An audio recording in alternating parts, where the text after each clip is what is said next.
Hello everyone, ఇది మా first YouTube channel. Bhadrachalam and Papikondalu మొత్తం వ్లాగ్ చేసి మీకు చూపిస్తాం with budget. First of all మేము ట్రైన్ బుక్ చేసుకున్నాం. 2 టైర్ ఏసీలో బుక్ చేసుకున్నాం. దాని కాస్ట్ వచ్చేసి 750. మీరు నార్మల్గా బుక్ చేసుకున్న జస్ట్ 350 పడుతుంది. మేము వింటర్ సీజన్ కదా, కంఫర్టబుల్ కోసం అలా బుక్ చేసుకున్నాం. కావాలంటే మీరు నార్మల్ దాంట్లో బుక్ చేసుకోండి. మార్నింగ్ 6 o'clockకి ట్రైన్ దిగాం. డైరెక్ట్ మేము రూమ్కే వెళ్ళిపోయాం. మేము రూమ్ ముందే బుక్ చేసుకున్నాం. 2 daysకి 1500లో బుక్ చేసుకున్నాం. మీకు రూమ్ డీటెయిల్స్ కావాలంటే నాకు DM చేయండి, నేను మీకు డీటెయిల్స్ పంపిస్తాను. నెక్స్ట్ మేము డైరెక్ట్ టెంపుల్కి వెళ్ళిపోయాం రెడీ అయ్యేసి. టెంపుల్లో ఎవరు ఎక్కువ లేరు, చాలా తక్కువ. ప్రశాంతంగా మాకు దర్శనం అయిపోయింది. నెక్స్ట్ మేము ప్రశాంతంగా లంచ్ చేసి కొంచెం సేపు ఇంకా రెస్ట్ తీసుకున్నాం. నెక్స్ట్ పర్ణశాల స్టార్ట్ అయ్యాం. పర్ణశాలకి ఆటోకి జస్ట్ 150 మాత్రమే తీసుకుంటారు. వాళ్ళు 200 చెప్తారు, మనం అడిగితే వాళ్ళు 150 తీసుకుంటారు. నెక్స్ట్ అక్కడ మినీ అరుణాచలం ఉందని చెప్తే అక్కడికి కూడా విజిట్ అయ్యాం. అక్కడ ఇంకా చాలా ప్రశాంతంగా చాలా బాగుంది. అక్కడ 1008 లింగాలతోటి చాలా పెద్ద శివలింగం ఉంది. చూడడానికి చాలా బాగుంది అక్కడ.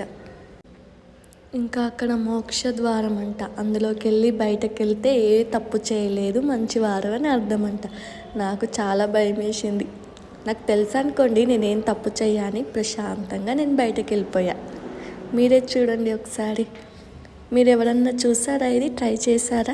ట్రై చేసి ఒకసారి నాకు కామెంట్ చేయండి.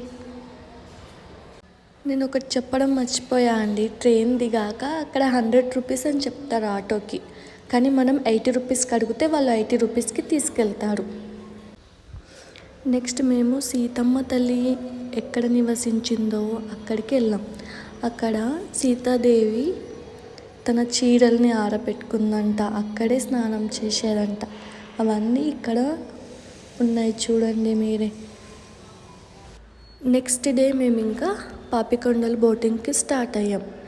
హరిత బోటింగ్కి మేము బుక్ చేసుకున్నాం. వాళ్ళు 1250 రూపీస్ తీసుకున్నారు ఈచ్ పర్సన్కి. బోటింగ్ అయితే చాలా అంటే చాలా ప్రశాంతంగా జరిగిపోయింది. అక్కడ బోటింగ్లో వాళ్ళు చాలా ఎంటర్టైన్ చేశారు. ప్రతి ఒక్క కపుల్తో, ప్రతి ఒక్క మెంబర్తో ఎంటర్టైన్ చేయించారు. కపుల్స్ చాలా ఎంజాయ్ చేశారు. అక్కడ మధ్యలో ఆపి ఒక టెంపుల్కి తీసుకెళ్లారు. అక్కడ ఒక్కసారి మాత్రమే గంట కొట్టి మన కోరిక అడిగితే దేవుడు మన కోరికని నెరవేర్చుతారంట. అక్కడ వాళ్ళకి అది నమ్మకం. తర్వాత మళ్ళీ బోటింగ్కి ఎక్కాక వాళ్ళు చాలా ఎంటర్టైన్ చేశారు. అసలు సాయంత్రం లోపు టైం ఎంత గడిచిపోయిందో మాకే తెలియదు. తర్వాత మేము కొన్ని ఫొటోస్, వీడియోస్ తీసుకొని ఇంకా ప్రశాంతంగా ట్రిప్ ఎంజాయ్ చేసాం. ప్లీజ్, ఇది మా ఫస్ట్ యూట్యూబ్ వీడియో. మమ్మల్ని కొంచెం ఫాలో అయ్యి సబ్స్క్రైబ్ చేయండి ఫ్రెండ్స్. మీలో ఇంకెవరికి ఏ డౌట్ ఉన్నా please message to us. Bye guys, ఇష్కి ఆల్.